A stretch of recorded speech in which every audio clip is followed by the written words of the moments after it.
ಗೋವಿನ ಜೋಳಕ್ಕೆ ಬೆಂಬಲ ಬೆಲೆ ಘೋಷಿಸಿ ಕೂಡಲೇ ಖರೀದಿ ಕೇಂದ್ರ ತೆರೆಯಬೇಕು ಎಂದು ಆಗ್ರಹಿಸಿ ಧಾರವಾಡ ಜಿಲ್ಲಾಧಿಕಾರಿ ಕಚೇರಿ ಎದುರು ರೈತರು ತೀವ್ರ ಪ್ರತಿಭಟನೆಯನ್ನ ನಡೆಸಿದರು. ರೈತರು ಕಡೆಗಣಿಸುವ ಸರ್ಕಾರಕ್ಕೆ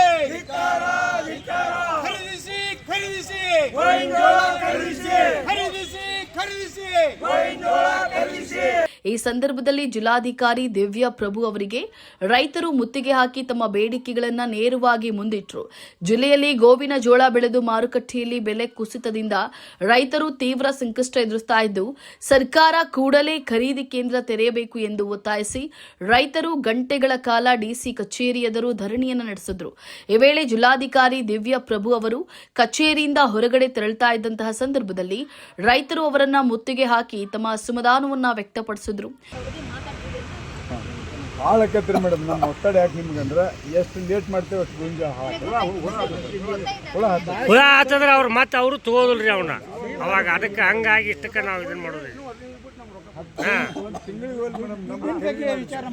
ಈ ಕೆಎಂಎಫ್ ತಗೊಂಡಿದ್ದು 4 ದಿವಸ ಅಂತಲ್ರಿ, 4 ದಿವಸ ಪೇಮೆಂಟ್ ಹಾಕಿಲ್ಲ ಇನ್ನ ಅವ್ರ. ಹ್ಞೂ ರೀ,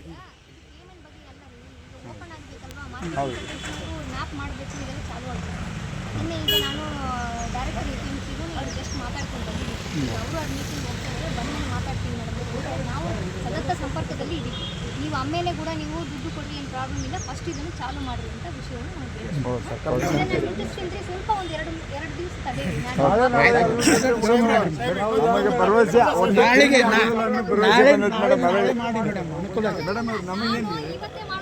ಮೇಡಮ್ ಅವ್ರು ಖರೀದಿ ಮಾಡೋದಿಲ್ಲ ಅನ್ನೋಂಥ ಭರವಸೆ ಬಂದ್ಬಿಡೋದು ರೈತರಿಗೆ. ಆ ಉದ್ದೇಶಕ್ಕೆ ನಾವು ಆದಷ್ಟು ಬೇಗ ಸ್ಟಾರ್ಟ್ ಮಾಡ್ತೀನಿ. ಇದೇನು 2,000 ಇದೆ, ಅದನ್ನಾದ ನಾನು ಫಸ್ಟ್ ಚಾಲು ಮಾಡ್ತೀನಿ. ಜಿಲ್ಲೆಯಲ್ಲಿ ತಕ್ಷಣ ಖರೀದಿ ಕೇಂದ್ರ ತೆರೆಯದಿದ್ದಲ್ಲಿ ಡಿಸಿ ಕಚೇರಿ ಎದುರೇ ಗೋವಿನ ಜೋಳದ ರಾಶಿ ತಂದು ಪ್ರತಿಭಟನೆಯನ್ನ ನಡೆಸಲಾಗುವುದು ಅಂತ ಹೇಳಿ ರೈತರು ಎಚ್ಚರಿಕೆಯನ್ನ ನೀಡಿದರು. ಇದಕ್ಕೆ ಪ್ರತಿಕ್ರಿಯಿಸಿದಂತಹ ಜಿಲ್ಲಾಧಿಕಾರಿ ದಿವ್ಯಾ ಪ್ರಭು ಅವರು 2 ದಿನಗಳ ಕಾಲಾವಕಾಶವನ್ನು ನೀಡಿ ಸರ್ಕಾರದೊಂದಿಗೆ ಮಾತುಕತೆಯನ್ನ ನಡೆಸಿ ಖರೀದಿ ಕೇಂದ್ರ ತೆರೆಯುವಂತೆ ಮನವಿ ಮಾಡಲಾಗುವುದು ಅಂತ ಹೇಳಿ ಭರವಸೆಯನ್ನ ನೀಡಿದರು.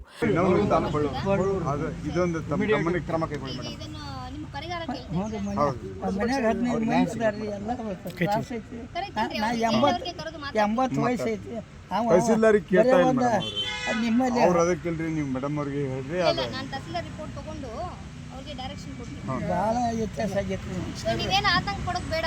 ರೈತರಿಗೆ ಸಮಸ್ಯೆ ಆದರೆ ನಾವು ಸರಿ ಮಾಡೋದನ್ನೇ ನಾವೆಲ್ಲರೂ ಇದ್ದೀವಿ, ಆಯ್ತಾ? ಹಾಗಾಗಿ ಇದನ್ನು ಸರಿ ಮಾಡಿಸ್ತೀವಿ. ಸಾಹೇಬ್ರೆ, ಇನ್ನೊಂದು ನಮ್ಮ ರೈತರು ಬರ ಪರಿಹಾರ 9 ಮಂದಿ ನಾವು ದಯವಿಟ್ಟು ಅದನ್ನು ಹಾಕಿಸ್ಲಿ. ನೀವು ಆಧಾರ್ ಕಾರ್ಡ್ ಹುಬ್ಳಿಗೆ ಯಾಕೆ ಮಾಡಿದ್ರೆ ಸಾಹೇಬ್ರೆ, ಇಲ್ಲಿ ದಾಟ್ ಮಾಡಬೇಕು. ಅದರದ್ದು ಇಲ್ಲ ಇಲ್ಲ. ಹಿಂದೆ 2019ರಲ್ಲಿ ಇದು ಧಾರವಾಡದ್ದು ಚಾಲು ಆಯಿತು. ಆಮೇಲೆ ಹುಬ್ಳಿದು 2021ರಲ್ಲಿ ಜನರದ್ದು ಬೇಡಿಕೆ ಮೇಲೆ ಆಯಿತು. ಈಗೇನು ಮಾಡಿದ್ದಾರೆ, ಕೆಲವೊಂದು ಜಿಲ್ಲೆಗಳಲ್ಲಿ ಮಾತ್ರ ಹಿಂದೆ ಇತ್ತು, ಈಗ ಬೇರೆ ಬೇರೆ ಜಿಲ್ಲೆಗಳಲ್ಲಿ ಮಾಡಿರೋದ್ರಿಂದ ಒಂದು ಜಿಲ್ಲೆಗೆ ಒಂದು ಈ ಥರ ಮಾಡಿದ್ದಾರೆ. ಬಟ್ ಆದರೆ ಇದನ್ನು ನಮ್ಮ ಗಮನಕ್ಕೆ ಬಂದ ತಕ್ಷಣವೇ ಧಾರವಾಡಲ್ಲಿ ನಾವು ಮಾಡಲೇಬೇಕು. ಯಾಕಂದರೆ ಇಲ್ಲಿ ವಿದ್ಯಾಕಾಶಿ, ಇಲ್ಲಿ ಯೂನಿವರ್ಸಿಟಿ ಇದೆ, ಮಕ್ಕಳಿದ್ದಾರೆ, ಎಷ್ಟು ಸ್ಟೂಡೆಂಟ್ಸ್ ಇದ್ದಾರೆ, ಅವ್ರಿಗೋಸ್ಕರ ಪ್ರತ್ಯೇಕ ಬೇಕು ಅಂತ ಒಂದು ಪ್ರಸ್ತಾವನೆ ಅಡಿ ನಾವು ಸಲ್ಲಿಸಿದ್ದೀವಿ. ಈಗಲೂ ಈಗ ಮಧ್ಯಾಹ್ನ ಅವರೇ ಇನ್ನೊಂದು ಓಪನ್ ಮಾಡಿಸುವ ವ್ಯವಸ್ಥೆ ಮಾಡೋದು. ಆಲ್ರೆಡಿ ನಮ್ಮಿಂದ ಪ್ರಸ್ತಾವನೆ ಕನ್ಸಿಡರೇಷನಲ್ಲಿ ಗೊಂಜಾಳ ಬಗ್ಗೆ ನಿಗಾ ಇಲ್ರಿ ಮೇಡಮ್, ಒಟ್ಟ ಇದರ ಬಗ್ಗೆ ನಮಗೆ ಉಳಿದ ವಿಷಯ ನಾವೆಲ್ಲರೂ ಇವ್ರ ಲೋಡ್ ತಗೊಂಡೇ ಹೋಗೋಣ ಅಂದ್ರೆ ಮೇಡಮ್ ಗೊಂಜಾಳ ಹೇರ್ಕೊಂಡ್ರಿ ಸರೌಂಡಿಂಗ್ ಗಾಡಿ ತಂದಿಸ್ತೀವಿ ನೋಡ್ರಿ. ನಾವು ನಮ್ಗೆ ಗೊಂಜಾಳ ಕೆಡಾಕತೈತಿ, ಇಟ್ಟು ಕಾದ ರಗಡಾಗಿ ಹೋಗೈತಿ. ನಮ್ಗೆ ಒಟ್ಟ ಏನಿದ್ರು ಒಟ್ಟು 4 ದಿನದಾಗ ನಮ್ಗೆ ರಿಪೋರ್ಟ್ ಬರ್ಬೇಕು. ಇಲ್ಲಿ ಗಾಡಿ ತೊಗೊಂಬಂದು ನಾವು ಇಲ್ಲಿ ಬಾಕಲ್ ಮುಂದೆ ಅಷ್ಟೇ ಇಲ್ಲ ಅಂದ್ರೆ ನಾವು ಗಾಡಿ ತಂದು ಹಚ್ಚೋದಂಕ್ರಿ ಗ್ಯಾರಂಟಿ. ಕಾದ ರಗಡಾಗೈತ್ರಿ. 1.5 ತಿಂಗಳು ಆತ್ರಿ ಕಾಯಕತ್ತಿ ಹೊತ್ತಿಗೆ. ನಮ್ಗೆ ಒಟ್ಟು ಏನು ಮಾಡ್ತೀರಿ, ಒಟ್ಟು 2-3 ದಿನ ನಮ್ಗೆ ಇನ್ನು 2-3 ದಿನ ವೇಟ್ ಮಾಡೋಣ. 2-3 ದಿನ ಬಿಟ್ಟು ನಾವು ಗಾಡಿ ತಂದು ಬಾಕಲಾಗ ಹಚ್ಚವ್ರ. ಆಯ್ತಾಯ್ತು, ಇನ್ನು 3 ದಿನ ಬಿಟ್ಟಿಂದ ನಾವು ಎಲ್ಲರೂ ಗೊಂಜಾಳ ಕಾದ ರಗಡಾಗಿ ಹೋಗೈತಿ ಈಗ ಮೇಡಮ್. ಒಟ್ಟೆ ಭಾಳ ತುರ್ತಾ ಇದೆ. ಆದರೂ ಸರ್ಕಾರದ ನಿರ್ಲಕ್ಷ್ಯದ ವಿರುದ್ಧ ಆಕ್ರೋಶ ವ್ಯಕ್ತಪಡಿಸಿದಂತಹ ರೈತರು ಬಾರ ಕೋಲಿನಿಂದ ನೆಲಕ್ಕೆ ಹೊಡೆಯುವ ಮೂಲಕ ತಮ್ಮ ಆಕ್ರೋಶವನ್ನ ಹೊರಹಾಕಿದ್ರು. ಖರೀದಿ ಕೇಂದ್ರ ತೆರೆಯದೇ ಇದ್ದಲ್ಲಿ ಜಿಲ್ಲಾ ಮಟ್ಟದಲ್ಲಿ ದೊಡ್ಡ ಹೋರಾಟ ನಡೆಸಬೇಕಾಗ್ತದೆ ಅಂತ ಹೇಳಿ ರೈತರು ಕಠಿಣ ಎಚ್ಚರಿಕೆಯನ್ನ ನೀಡಿದ್ರು.